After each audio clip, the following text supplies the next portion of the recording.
उससे रामदेव से पूछो, लाला रामदेव तेने कानून पढ़ा है? तो 7 साल पहले हल्ला मचावे था कि बाहर से विदेशी काला धन लाना है, कहाँ गया? पहले तो उसका हिसाब दे। और अनपढ़ आदमी तूने जो है सांस खींच के और ये भगवा चोला पहन के इस देश को मूर्ख बना, ये जो मोदी जी बोल रहे हैं या कृषि मंत्री बोल रहे हैं, ये झूठ बोल रहे हैं और फर्जी संगठन खड़े करके जो बीजेपी के आदमी हैं, किसान संगठन बता के इस आंदोलन को भटकाने की कोशिश कर रहे हैं। अब मैं तो यही कहता हूँ कि मोदी जी ने पढ़ा नहीं, वैसे अनपढ़ आदमी बेचारे कहाँ से बताएंगे, पढ़ा तो है नहीं कानून। उस गुलाम से ये पूछो, पहले गुलामी छोड़ फिर पूछो ये सवाल, अभी तो तू गुलामी में डूबा हुआ है।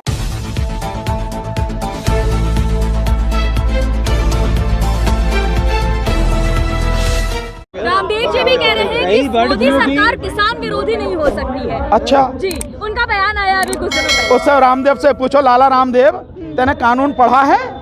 तो 7 साल पहले हल्ला मचावे था कि बाहर से विदेशी काला धन लाना है, कहाँ गया? पहले तो उसका हिसाब दे। और अनपढ़ आदमी तूने जो है सांस खींच के और ये भगवा चोला पहन के इस देश को मूर्ख बना लिया और आज भी धर्म की आड़ में धंधा कर रहा है। पहले उसे छोड़, तेरे उसको भी नहीं पता है, प्रधानमंत्री को भी नहीं पता है, इस देश में जो तुम कानून लेके आए हो वो देश को तबाह और बर्बाद करने वाला है। किसान इस चीज को जानता है। तुम कितना भी भरमाने की कोशिश करो, कितना भी बरगलाने की कोशिश करो, किसान न तो बरगलावे में आएगा, ना ही भ्रम में आएगा और ना ही अपनी लड़ाई में 1 मिलीमीटर भी पीछे हटेगा। लास्ट सवाल सर, अभी भी रह गया। कहीं जो सरकार तो साफ उनकी मंशा है कि पीछे नहीं हटने वाले, लगातार तारीख बना रहे हैं, क्या होगा अब, क्या होगा फैसला सड़कों में? वही होगा जो मंजूर खुदा होगा। देखिए मैं आपको बता दूं, आपने जो हमारे नेता हैं उनकी बात सुनी आपने? उन्होंने कहा था, जब सरकार ने, कृषि मंत्री ने कहा कि आप कोर्ट चले जाओ, तो हमारे नेताओं ने बहुत स्पष्ट कर दिया, हम कोर्ट नहीं जाएंगे। दूसरा, जब तक कानून वापस नहीं होंगे, तीनों कानून और एमएसपी कानून नहीं बनेगा, हम पीछे नहीं हटेंगे, संघर्ष लगातार करते रहेंगे, चाहे 2024 तक भी हमें संघर्ष करना मत हटो। ये तो देखिए ऐसा है, ये तो ताकत का खेल है।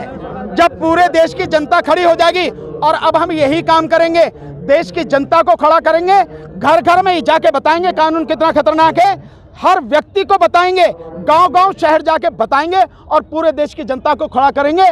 इस सरकार की तो औकात क्या है, ऐसे कितने आए और मिट्टी में मिल गए, इनके भी घुटने टूट जाएंगे, आने दो आने समय। संविधान जिंदाबाद।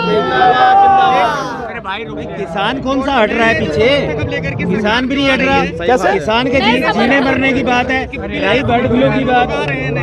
देखिए आप जानते हैं, अभी जो ये बिटिया है, इसने सवाल किया था, इसने जवाब भी दे दिया, वो सारे के सारे बीजेपी के ही लोग हैं। क्योंकि कोई भी संगठन, जितने संगठन आंदोलन कर रहे हैं शुरू से आज तक, उनमें से आप एक व्यक्ति को बताइए जो सरकार के पक्ष में खड़ा हो, जो सरकार के वहां जाके उसने समर्थन किया हो।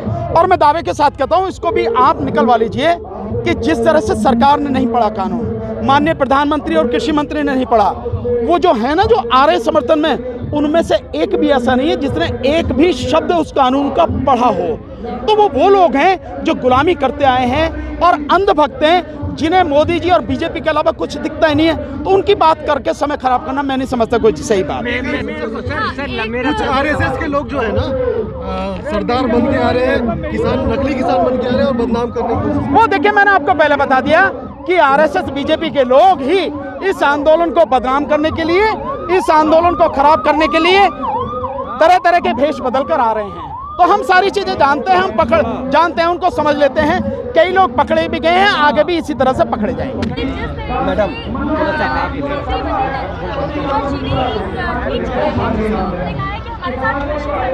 हमारा समर्थन है, लेकिन जब उसकी रिपोर्ट निकाली गई और सारी कुंडली निकाली गई तो पता चला उसमें से मैक्सिमम बीजेपी समर्थक है।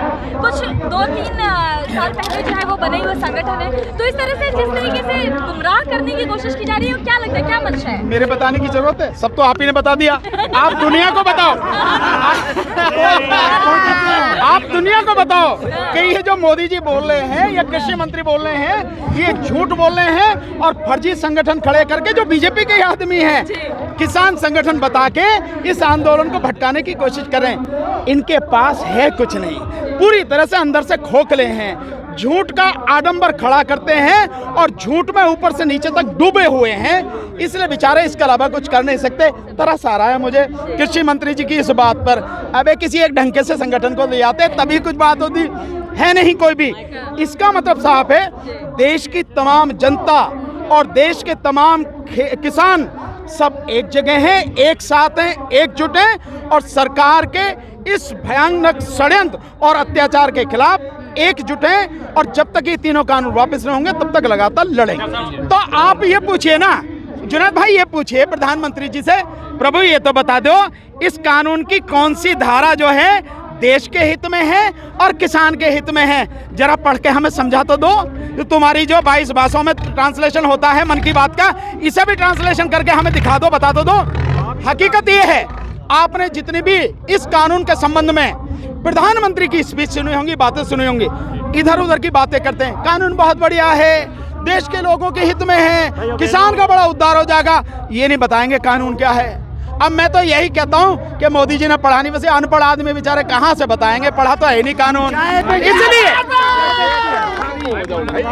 अगर वो वाकई में, देखिए उनके लिए सबसे बढ़िया बात ये थी, वो बाकायदा अगर देश की जनता को अपने साथ में लाना चाहते थे तो देश की जनता को सच बताते हैं। और सच के लिए सबसे बढ़िया तरीका सरकार तो कर ही सकती है, सरकार के पास सारे संसाधन हैं।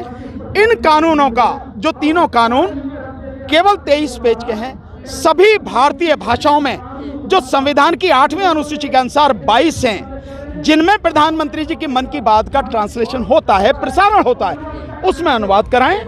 हर शहर में, हर गांव में, हर गली में, हर घर में, हर यूनिवर्सिटी में, हर बार एसोसिएशन में, हर कोर्ट में उसको पहुंचाएं, बताएं ये कानून है, और फिर ओपिनियन पोल लोगों का ले लें, पता लग जाएगी। लेकिन वो सब नहीं कर रहे हैं। अगर इतना ही बढ़िया कानून था तो प्रधानमंत्री जी को और मोदी सरकार को किसानों से बात करनी चाहिए थी, किसान संगठनों से बात करनी चाहिए थी। अगर पार्लियामेंट में आप लाए तो पार्लियामेंट की जो स्टैंडिंग कमेटी है उसको ये बिल भेजने थे। आपने ना तो किसानों से बात की, ना किसान संगठनों से बात की, ना देश की जनता के सामने वो मसौदा रखा, ना आपने जो संसद है उसकी जो स्टैंडिंग कमेटी जो उसकी जांच पड़ताल करती है, सारी कमियों को दूर करती है, ना आपने उसको भेजा। आपने चोरी से, जिस समय देश को आपने बंद कर रखा था, पिछले दरवाजे से ले आए और फिर आपने गुंडागर्दी से राज्यसभा में ये कानून पास करवा लिया आपने। और इससे भी बुरा कुछ होगा, ये आप यही दिखाना चाहते हैं कि जैसा वो हुआ आप भी हो सकता, क्योंकि मोदी जी ट्रंप के दोस्त हैं ना, वही ट्रंप जिसने कल इतिहास में, अमेरिका के इतिहास में पहला ऐसा राष्ट्रपति है जिसने अपनी ही संसद पर हमला करने के लिए अपने जो भक्त हैं उनको भड़काया। ये उन्हीं के मित्र हैं, ये उन्हीं के मित्र हैं। मोदी जी से जरा हिसाब ले लो, लॉकडाउन में इस देश को कितने लाख करोड़ का नुकसान हुआ है, पहले उसे देश की जनता के सामने रखो। 35 करोड़ लोगों को आपने बेरोजगार कर दिया, किसानों के साथ साथ में जो श्रमिक हैं उन श्रमिकों को आपने तबाह कर दिया।